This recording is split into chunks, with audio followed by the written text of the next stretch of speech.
አትፍራ፣ አንተ የክርስቶስ ነህ። አትሸማቀቅ፣ በጌታ በአምላክ አትሸማቀቅ። እሱ ራቁቱን ተሰቅሎልሃል።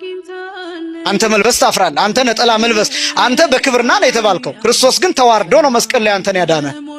ሰው ለመቁረብ ይፈራል፣ ለማስቀደስ ይፈራል፣ ወንጌል ለመስማት ይፈራል። ወጣቱ ነጠላ ለመልበስ ይፈራል፣ መጥቶ ቤተክርስቲያን ለመሳለም ይፈራል፣ የጓደኞቹን ተረብ ይፈራል፣ ቄሱ መባልን ይፈራል። ዛሬ ደግሞ ቤተክርስቲያን ልክ ምን አትመነኩስም እንዴ መባልን ይፈራል። እህቶቻችን ይፈራሉ ረጅም ቀሚስ መልበስ፣ መሆይ መባልን ይፈራሉ። የጓደኞቻቸውን አሽሙር፣ የጓደኞቻቸውን ሽሙጥ ይፈራሉ። እኔና እናንተ ነጭ መልበስ ያሳፍረናል። እኔና እናንተ የቤተክርስቲያን የሆነ ልብስ መልበስ ያሳፍረናል።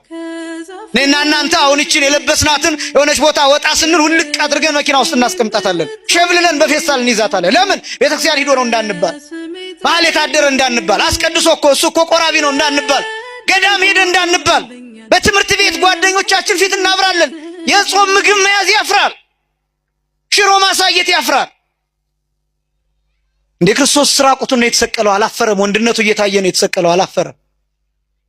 አንዳንድ ነገሮችን እንዴት እንደምንረዳ ማወቅ አለብን። ምእመናን አትፍራ፣ አንተ ታናሽ መንጋ አትፍራ።